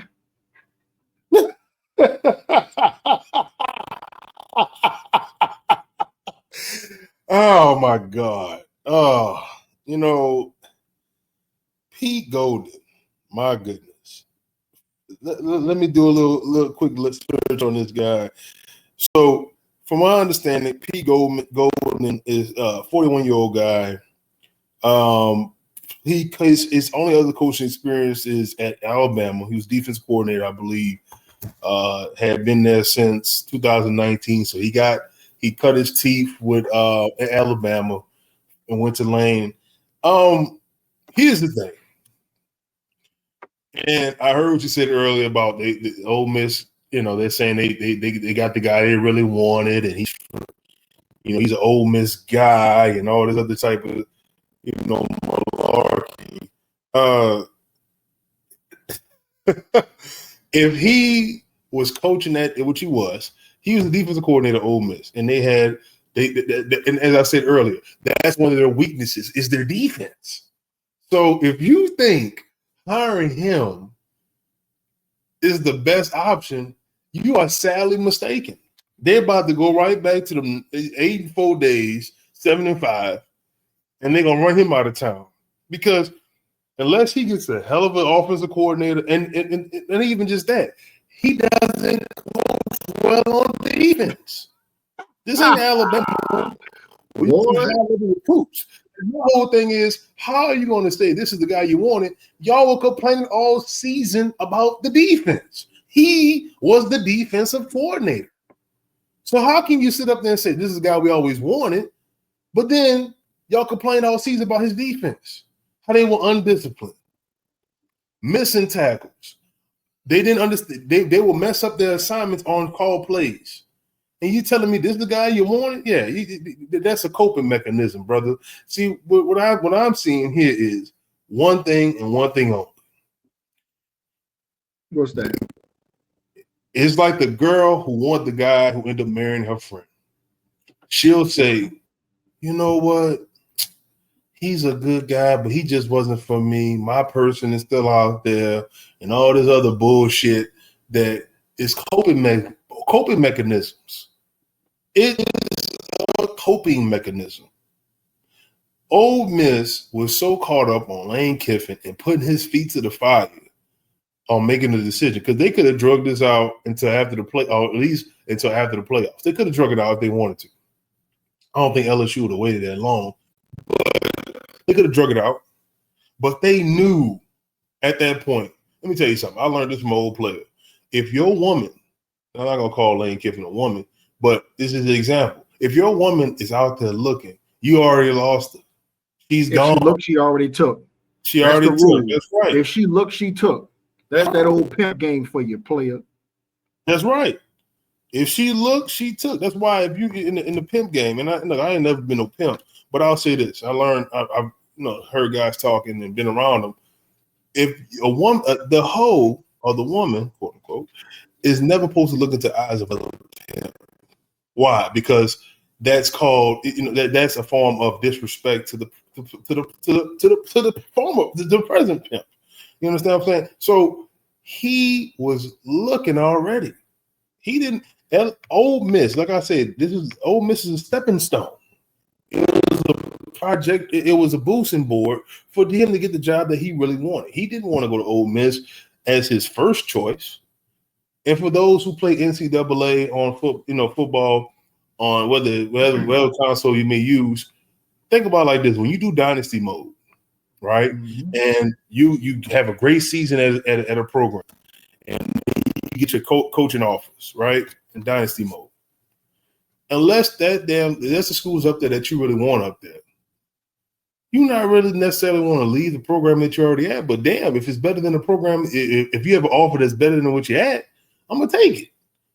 People forget that Lane Kiffin was at Florida Atlantic before he went to Ole Miss. Let's not forget this. He spent 2 years at Florida Atlantic before he went to Ole Miss. Then he went to Ole Miss. But and in that first season at Ole Miss, OD, remember what his record was? I'll let you know at the 10 games. 5-5. And they got it on him. And they said, oh, see, this that USC Lane Kiffin. Even Ole Miss fans weren't sure about him, and they ragged on him like he was nothing. Let's not play this. They do a lot of revisionist history. They do. Florida Atlantic. No, excuse me. He was at Florida Atlantic for 3 seasons. Right, first year. Let me take a look here. 11-3. Then he went 5-7. Then he went 11-3 again, which catapulted him to a bigger program in Ole Miss. First year he went 5-5. Then he went 10-3, and currently at 11-1, and reached of a playoff berth. He did exactly what he's supposed to do at Ole Miss. He made them go from, because people sit up here and talk about Ole Miss. Oh, Ole Miss, Ole Miss, Ole Miss. Brother, you have to sit up here and just be real with yourself. 2019, Ole Miss was 4-8. 2018, 5-7. 2017, 6-6. 2016, 5-7. Have you heard of 10 win yet? No. Let me go one more year back. 2015, they went 10-3. Good for them. That's when they had Chad Kelly, overrated ass, at quarterback. But that was way back in 2015. I remember that year. They actually thought that dude was going to be a day one pick at one point because of who he was related to, Jim Kelly. Yep. And I said, this dude is not the quarterback. And you know what Chad Kelly ended up doing? Then he went to the NFL for a couple years. He got drafted by, let's take a look real quick. He went to the 7th round to the god doggone Denver Broncos. He didn't even last the Broncos that damn long. But my point is that when you talk about potatoes versus the whole entree, it's not a comparison. Ole Miss is an appetizer. LSU's the entree, the 4-course meal. Yep. Florida, you're like an appetizer. I wouldn't even say that. You're more of you could be a meal, but the problem with Florida is, and what their fans don't understand is, just like you talked about living alumni and all that kind of stuff. That don't matter. What does that matter? I asked the guy, just like I told you earlier, me and this guy, Florida fan, went back and forth debating. And I said, who is your version of the guy who owns Canes? He started replying. I said, there you go. Because you don't have it. Can Florida get recruits? Sure. But one thing that goes into it, and I was saying this earlier to, 3 things are very important when it comes down to winning, especially in the SEC. Recruiting, the school having your back in terms of backing with money, and of course the stadium and fan support, blah, blah, blah. But the third big thing is development. Development. Guys have to get better on a year-to-year basis. And if that's not happening, you can't have sustainability. That's one thing Nick Saban, to me, the greatest coach of college football history. But he developed his players. Now, granted, some of the secondary players, they go to the league. These guys didn't practice well, whatever the case may be. But when they were under Nick Saban, he developed players. It was like the guy dog. As soon as one player leave, he had a guy ready to take his position, and he was just as good, if not better. That is key in terms of that. LSU will give you that. Ole Miss cannot. They don't have a history. Just like we talked earlier about NFL talent. They don't have that history of talent getting better. DK Metcalf, to use him as an example, once he went to the league, went to the Seattle Seahawks, he was who he was. He didn't get better in route running. He's a physical specimen that can overpower a defensive back. Once that's over with, it's it. He's never been a number one receiver. He's number two. But I digress. SEC football is in a whole nother world. Yep. But you got to have the coaches, the coaching staff, and the player development along with your recruiting. I had an Ole Miss fan tell me, it don't matter with recruiting. At that point in time, I knew he was absolutely, positively, and excuse me, OD, he was fucking delusional. Because it lets me know that Ole Miss and their fans are out of touch with the rest of the fucking world. Because they believe that recruiting does not matter. And only people that say recruiting does not matter are fucking losers. And those who cannot fucking recruit. That means you're not a great recruiting program. So you try to cope by saying, well, we did well in the transfer portal. Why do you think they fucking came? Lane Kiffin. And so LSU right now, they got the coach. And sounds like they got the offense coordinator and their strength and conditioning coach, which is another mistake that Brian Kelly, as he made many at LSU, was he got rid of the strength and conditioning coach at LSU who had been there for decades. You fucking idiot. What the fuck are you thinking? Why would you get rid of a guy who not only helped develop so many other players before that went to the league and had success, but was known for getting many other players developed and having them. LSU has a history of having not only good players that develop well, but also they can play longer than you. I'll take you back to a championship game against Ohio State. Ohio State, by the time the end of the third quarter, starting to the fourth quarter, they were gassed. They were not ready to keep going. LSU already beat them with strength and by will, but they were also more. They were more. They were built to last through the fourth quarter because they had the conditioning to go for 4 quarters and beyond. LSU lost that recently because Brian Kelly fired the guy. So you have to understand that LSU, when it comes to the SEC, you're competing for playoff positioning, and also you're playing for you're fighting for a national championship and a spot for that. You can't sit there, and think that 10 wins is a successful season. And in SEC country, that's for programs like LSU, Alabama, Georgia, and look like possibly Oklahoma, coming into that picture. Oklahoma's a very good football team. I don't think that they're going to be a great football team in the playoffs, but I think that they are a very good football team. Only reason I say that they're going to have issues in the playoffs, another team I don't really take too seriously, just like Oklahoma fits that realm of Ole Miss and Texas Tech.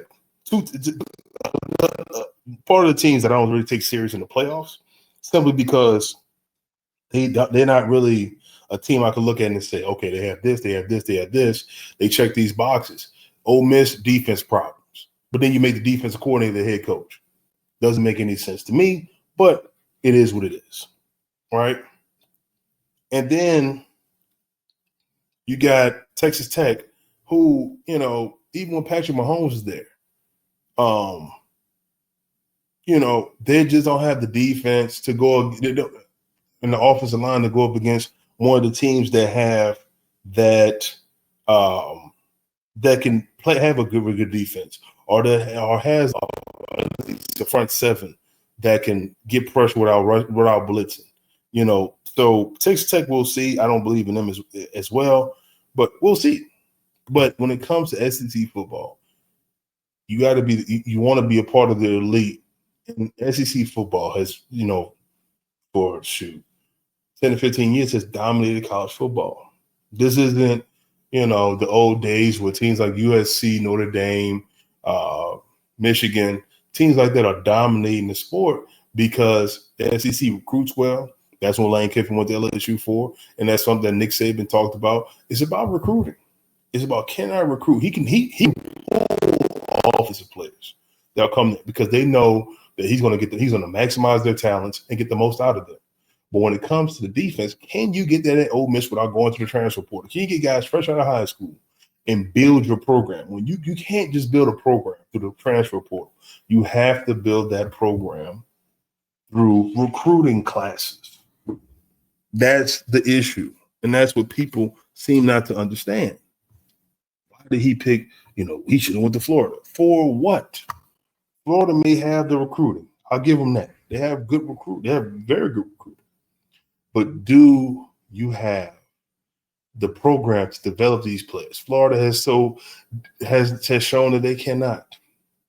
Billy Napier went there, and in 4 seasons, 22 and 23, they had recruiting classes, top 10 recruiting classes in that time. But the issue is development, discipline, and direction. I call it the 3 Ds: development, discipline, and direction. If you don't have that for your program, you're in trouble, because that is where LSU had problems with Ed Orgeron in terms of not just development, but also discipline.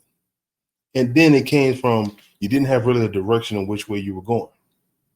So Lane Kiffin, last I'm going to say about him is, I think he made the right decision for himself. Long term, I think he may be there for for a while, especially if he has success. If Lane Kiffin, within his first 2, I'll say about 3 years, in his first 3 years, he could walk away with a championship or get deep in the playoffs, he'll be there for a while. The recruiting class, you're going to start seeing guys. Mark my words. You heard it here first on the Tucker podcast. They're going to start getting recruits to flip to LSU. It's going to happen. Now, people can sit there and say, well, you don't know that. Even with the coaching situation, LSU has had top 10 classes. And I believe they're top 5 in this recruiting cycle right now. You know, and that's when it comes down to the brand is the brand. It's just like the Cowboys. You go to the Cowboys, the Cowboys may not have had success in terms of the 90s, but the Cowboys brand is the Cowboys brand. They're always going to be the Cowboys. They're always going to, no matter how many times people try to change it, even with the Patriots having their dynasty and winning, they're still the Cowboys dynasty. Still the Cowboys brand. They are who they're going to be. They could pull players from free agency based off their brand alone. LSU has done the same thing. I'm not saying to the Cowboys. What I'm saying is their name has been able to pull players and recruit players and coaches to that brand, which is LSU. LSU has winning in their culture. If we look outside of football, baseball, track and field, getting Olympic players, getting people, male and female, into the Olympics because of their talent and skill. Women's basketball. You know, you got wrestling champions, baseball champions, golf champions, lacrosse. Come on. So we look at this. LSU has a history in their whole culture of winning across the board. If Lane Kiffin is able to take this team, let me remember this, folks. Prior to Brian Kelly, the last 3 coaches at LSU won a championship. Nick Saban, Les Miles, Ed Orgeron has already made known that he wants to be on the Lane Kiffin staff. Now, whether that's in the advisory role or helping with recruiting, Lane Kiffin, I'm sure, will be happy to take him. Ed Orgeron has a history of going from the West Coast, the East Coast, down South, and Midwest, and able to recruit top talent. And as a head coach, he's had success at LSU, won a championship, as I said a second ago. This guy knows how to recruit. He knows how to reach a player. But it comes down to getting your staff together, putting players in the right position to have success, and I believe they will do that. But as we talk about SEC football, you know, we're looking at, you know, Oklahoma. I think Oklahoma has opportunity here to, if they make the playoffs, which I think they'll probably sneak in. I think you're going to have at least 3 teams in the college football playoffs. You know, you have Ole Miss, Georgia, Alabama. Those 3 to me are going to make the playoffs.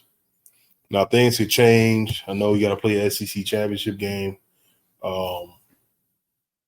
You know, and you're going to have, you know, things could change in that nature because Georgia's going to play Alabama. But I think if Alabama, who's ranked number 10, Georgia's ranked number 4, if Alabama does lose a tight game to that, that's going to give the committee something to think about. I think Alabama can still sneak into the playoffs, which will give you 3 SEC teams. Here's the thing, folks. If I'm looking at the SEC and I'm saying, well, who's going to be in the playoffs, et cetera, et cetera, I look at it as who can really beat a team like Georgia. Alabama could be feisty. Then you have Indiana. Now, based off, of course, of many things of who wins, you know, how the SEC championship game goes. I think, like I said, I think Alabama's still going to sneak in, which would mean they have to play Ole Miss. And the winner of that game has to play Indiana. Depending on, I think if Alabama reaches that point to play Indiana, I think Alabama has an opportunity to beat Indiana. Indiana is a team that, you know, we'll see the number 2 team in the country. And, you know, we'll see how they play. But looking at their schedule, all right, if we go back, let's go on back up here. All right. You play Old Dominion, Kennesaw State, Indiana State, Illinois, Iowa, which that was a close game. You play Oregon. That was you won 30-20. You play Michigan State play UCLA, and then you play Maryland, Penn State without their starting quarterback. Wisconsin hasn't been anything in years. You beat up on Purdue. Who has Indiana played? That's the question. You know, kudos to, look, let me tell you something. I'm all about you play the competition that's in front of you. I do believe that. You play to win the games, like the great Herm Edwards said. You play to win the games. You're not playing to be, you play to win. So you got to play the competition in front of them. My only pushback on that is when they do get to the playoffs. You're not playing You're not playing Iowa. You're probably going to be playing either Ole Miss or Alabama.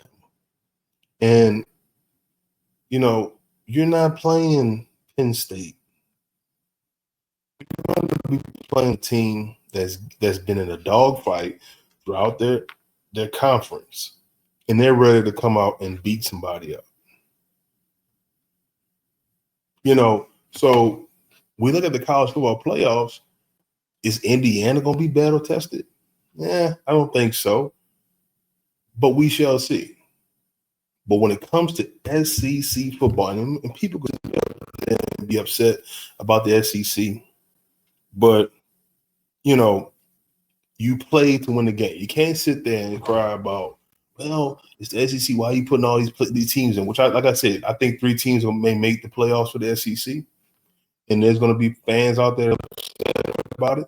But SEC is the brand of football, college football. It is. I don't hear about Ohio State. Ohio State, we haven't heard about them all season. Ohio State didn't play nobody all season except for a terrible Texas team. Exactly. Same thing with Indiana. They haven't played nobody. They played Wisconsin, Purdue, Old Dominion, Penn State without their starting quarterback, and the fired head coach that Franklin was gone at that point. UCLA. The only team that Indiana played and won was Oregon. That's it. That's it. So when I talk about when me and OD talk about SEC football and it being the class of college football, it's because of this.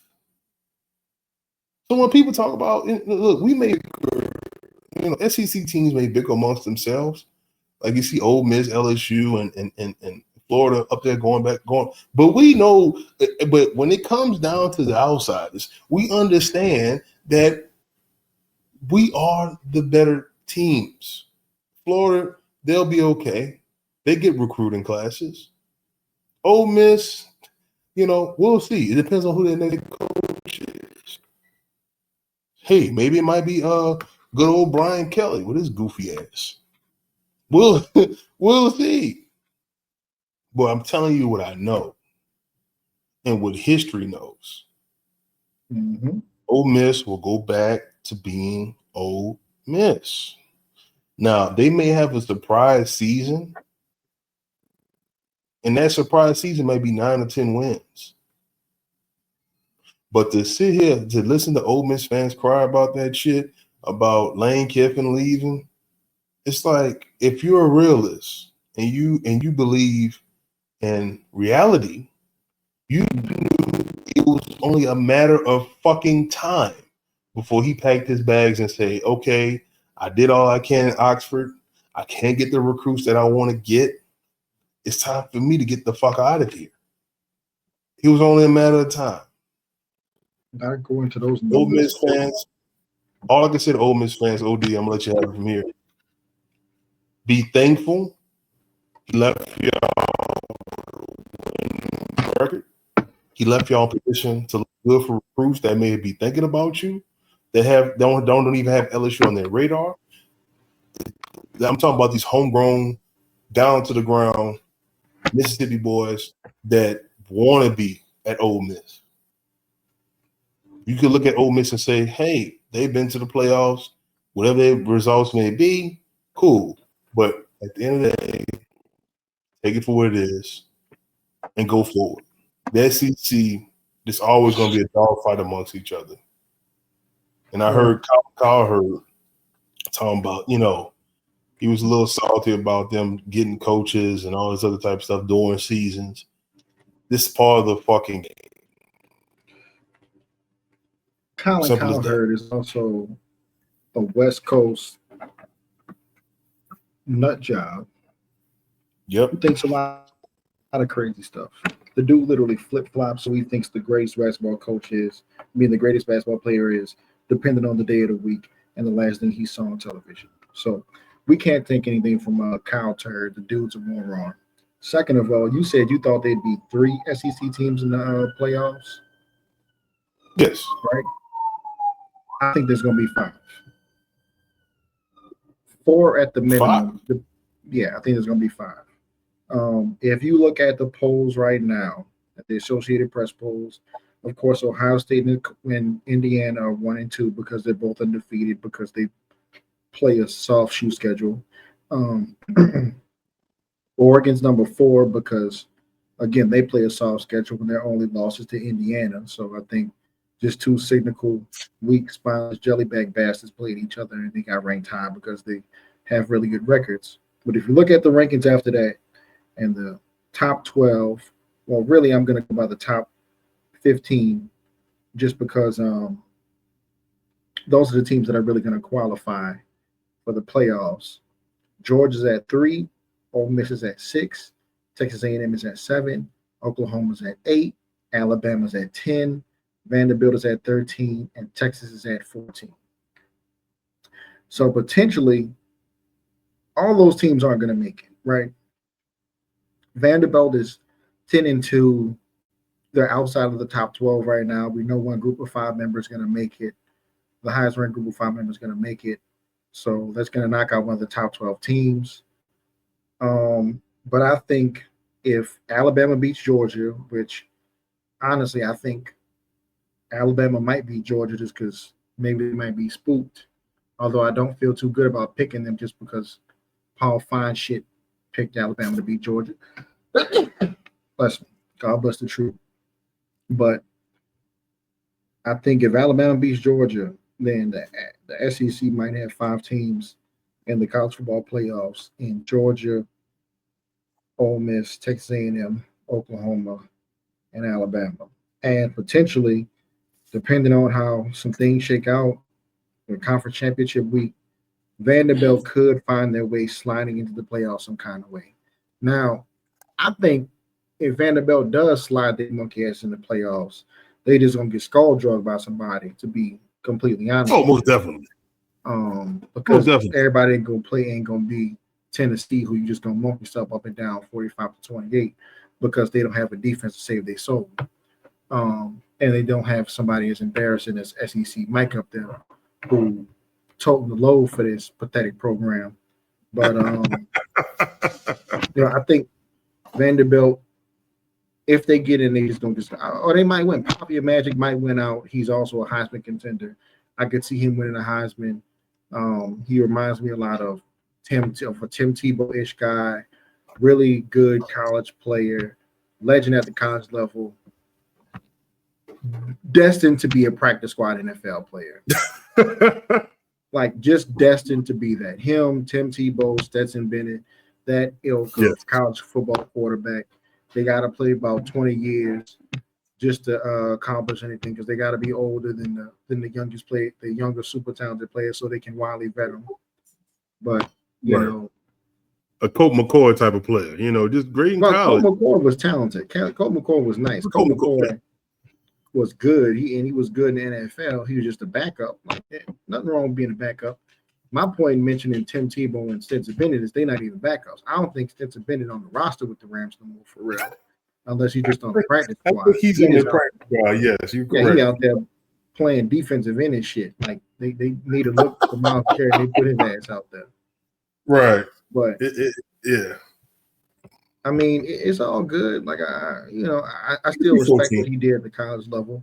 But he's not an NFL player. Just like I don't think Diego Power is an NFL player, to be honest with you.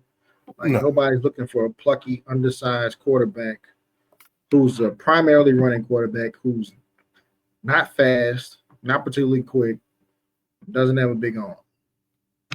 Damn, almost sound like you described Johnny Manziel for a second there. Undersized, not fast. At least Johnny Manziel had a decent arm. Diego Pavia doesn't have a decent arm, bro. Like Diego Pavia, all right, but he don't have a decent arm. He's got all right. He got a little all right joint out there. You know what Diego Pavia highlights in his career is? His mom shaking her ass on camera. Oh, I mean,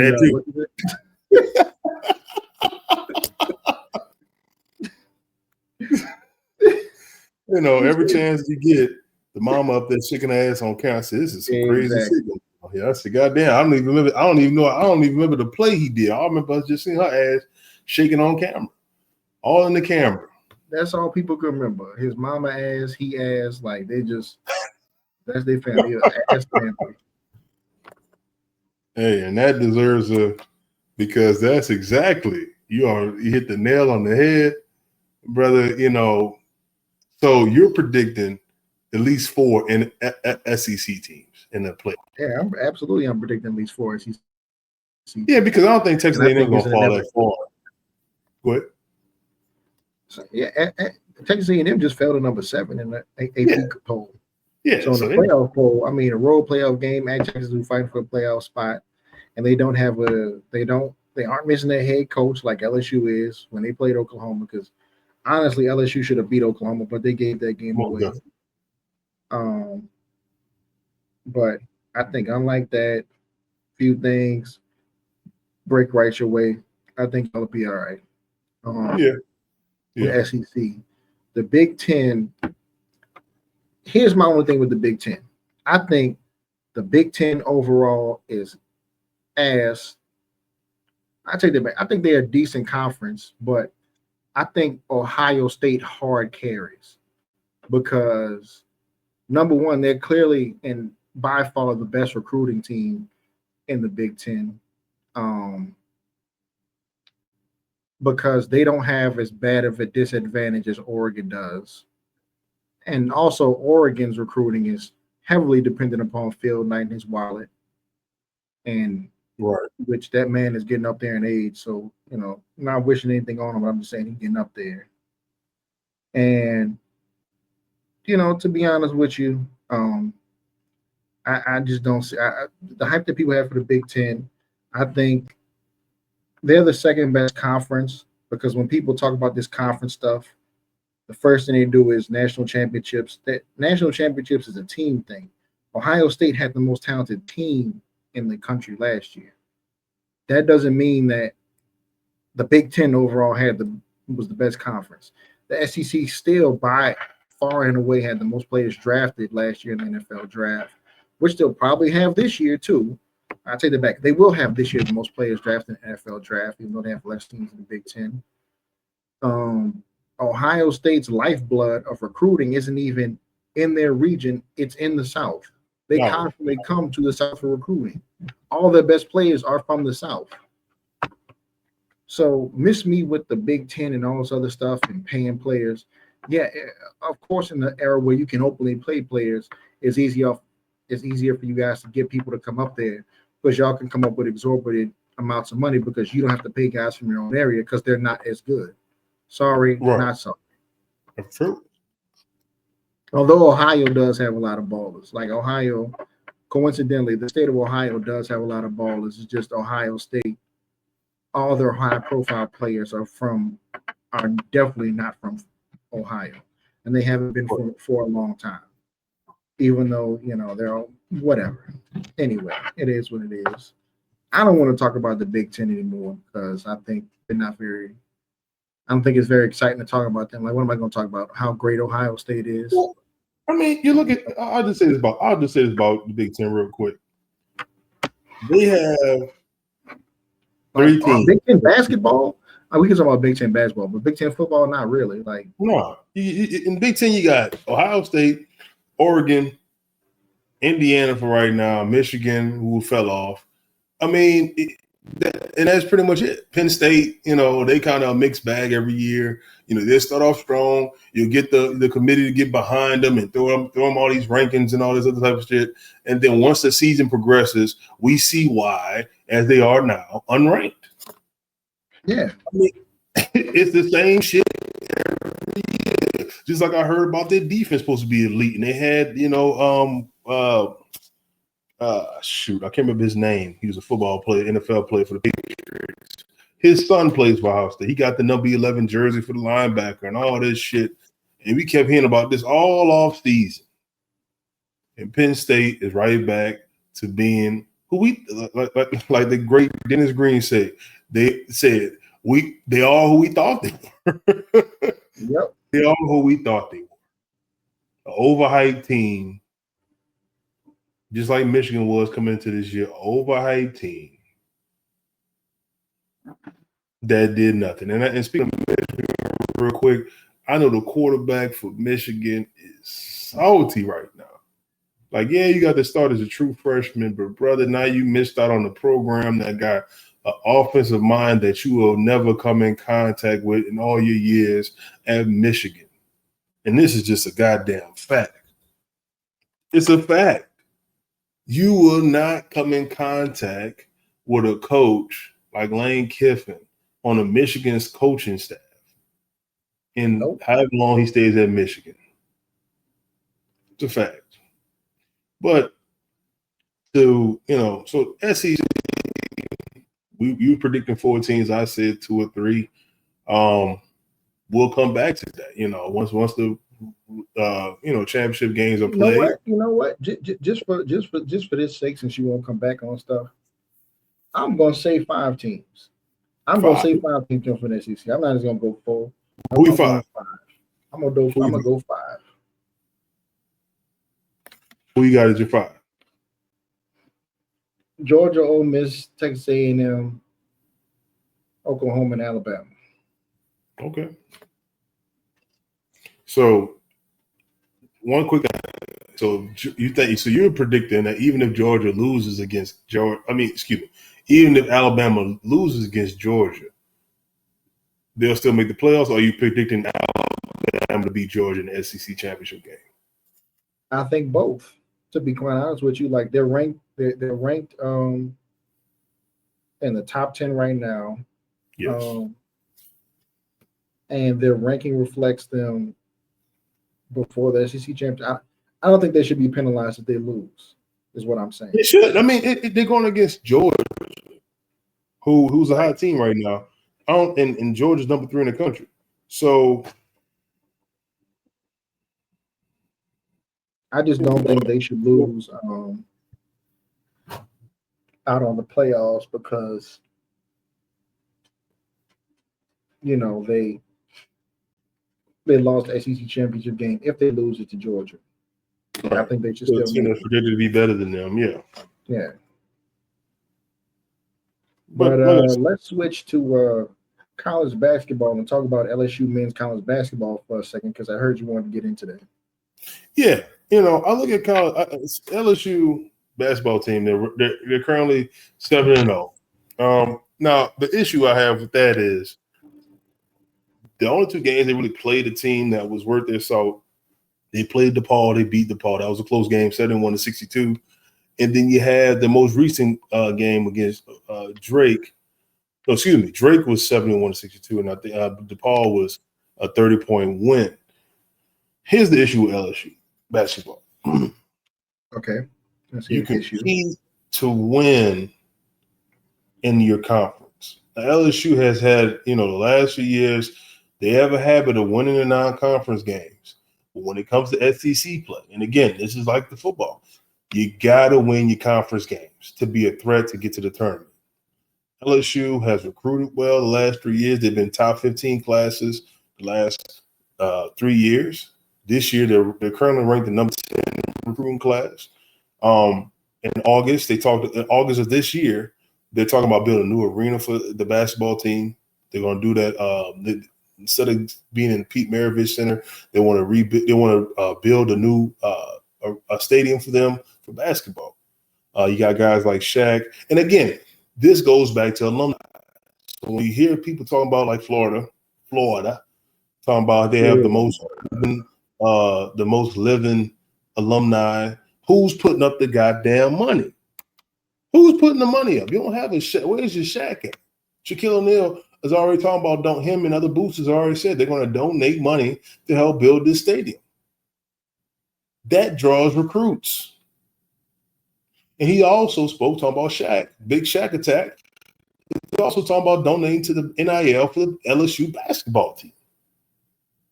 This is what they need. But as I talked about earlier, you need 3 things. I call them the 3 Ds when you're building a program. Discipline, direction, and of course, We need this, of course. We need this. And it's going to start with an A, but it ends with a D. Attention to detail. You got to have those two things. You got to. Because if you don't, when you're recruiting and you're building your program, you go nowhere. The problem that Alabama had ever since was those three things. They missed those three things. You got to have that with this basketball team and LSU. I think they have they're number one in the country right now for points per game. They have three guys that, scoring 15 or more points. They have to continue to build that program. You got to have the money for the program, the recruiting for the program, and people, young high school kids want to be part of a winning culture. LSU wants to have the trifecta. What we call the trifecta is your baseball team's elite, basketball team's elite, football team's elite. Now, other teams in that, other programs underneath your umbrella, whether it's track and field like LSU have, they won a championship in golf, I think, last year. It was either this year, last year, excuse me. Lacrosse is getting up there in terms of getting up there and wins and getting to that, championship games, playoffs, whatever the case may be. You have different elements in terms of other programs winning underneath the LSU umbrella, right? But the big ones, which is going to draw the money, football, basketball, baseball. Their baseball teams are winners. They put guys in the MLB. They just had a number 3 overall pick go to the MLB. Excuse me. Basketball, Ben Simmons was number 1 pick at one point. You want to continue that. And in NFL, it goes without saying. Jamar Chase, Justin Jefferson, and so many others. You have to have that basketball team to elite status. You want to build that team. They finally have a point guard. So a couple of years, they haven't had a point guard. But LSU has put NBA talent out there. You got Naz Reid. Like I said, Ben Simmons was, number 1 overall pick. You got players. You had players. Marcus Thornton in the past. You have to make that a priority. Probably not as much as football, but you have to put you want to have that program where top recruits want to flock to. But like you said at one point, OD, men's basketball, I'm talking about all of NCAA. It's about money.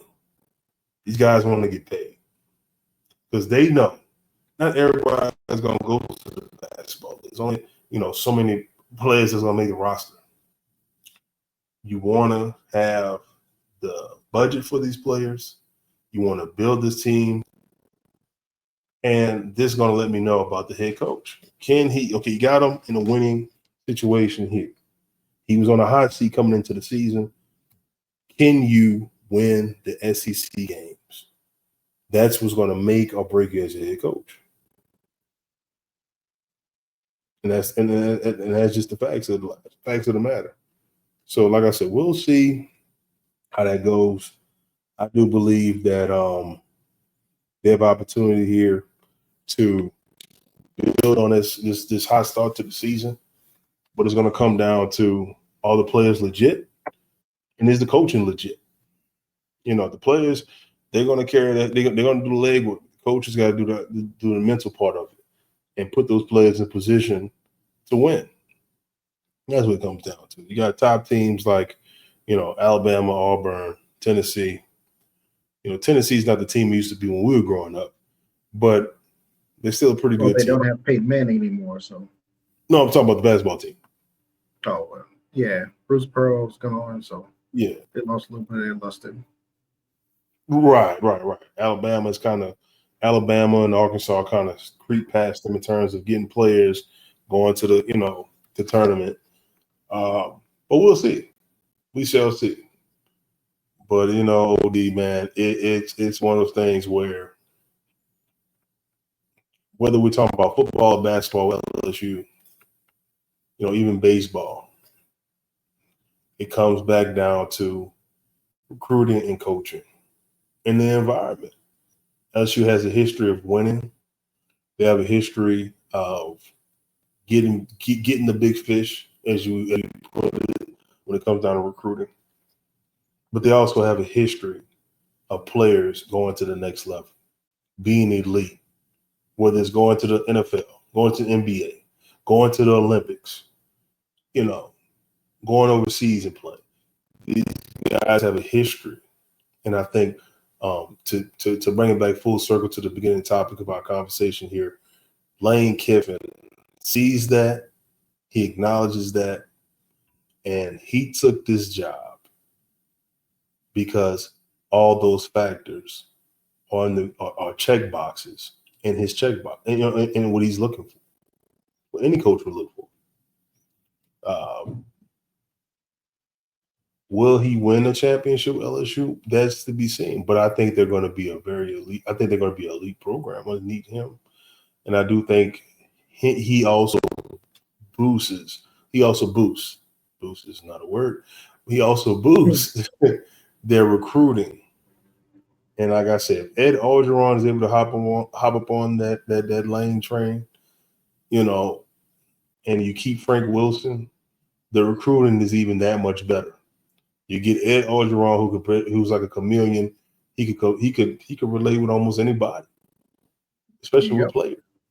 And then you got Frank Wilson, who has those Louisiana ties, to recruit the best of the best talent, not only in Louisiana, but in Florida, Georgia, and Alabama. And let's not forget, when you want them big hog mollies up front, big boys, he can run down the right next door to Mississippi and get some of them too. Go right next door to Texas and go get a couple of them boys. Yeah, them too. And he can go touch Texas. Harris Kern sliding up there to Arkansas, grabbing something from over there. Going over to Tennessee, getting a little something out the cookie jar. Going over to Georgia and going to get you some fish and grits. Get a little something, get a little bit of everything in there. But the fact of the matter is, that's what we can do. Go over there, get around. We don't got to go far. We don't got to get on a plane and hop everywhere. That's right. You can take a Sunday drive, you know what I'm saying? Right. And go get what you need. That's right. That's right. And that's what it comes down to. So I think this is a great hire for LSU. I think this is the right choice for Lane Kiffin. And they have to maximize this within this next 3 to 5 years and look to push for a championship. Yes, they do. And based although off, I think if go ahead. Although I think if they play this right, they can get to that championship a little bit sooner than that timeline. Yeah, like the second year. But I believe that as we come to a close on this episode of Talk Rule, riding down on this Lane train, what's your final thoughts on this college football season this week and this coaching carousel? I think that my final thoughts on the college football as we wrap up this season is it's a business. People have to remember that. This quarterback group that was supposed to come out for this just upcoming draft is not what they thought it was going to be, and it's been shown. I hope Arch Manning, I know we talked about Texas, I hope he goes back for his final year. He needs that year. And I think that in terms of the coaching carousel, coaches pretty much went where I thought they were going to go. Many people at LSU have been clamoring for Brian Kelly to get out of there. That's happened. Billy Napier, who went 22 and 23 in his time at Florida, we knew that was coming, especially with the way he started. And, I'm not surprised by Tulane John Summerall going to Florida. This is part of the game, folks. You got to understand something. When people are trying to go and go up in their coach career, they're going to take the bigger jobs. LSU is a bigger job in comparison to Ole Miss. Florida's a bigger job, definitely in comparison to Tulane. This is part of the business. So, congrats to LSU on getting the coach that they were seeking. And college football, look forward to these championship games and also the playoffs. I'm looking forward to that. Yeah, my final thoughts are Overall, I guess this season has been okay for the sport. I've seen a lot of unhealthy things go on. We definitely see that the biggest change that needs to be made to college football as a whole is number one, the NCAA having their hands all in the Kool-Aid, and also the calendar, which is a part of the NCAA's job. Um, Congrats to everybody who got who they wanted, and to everybody who didn't get what they wanted, what you got. Um, Enjoy your Sunday, and this is OD and Atomic Dog signing out.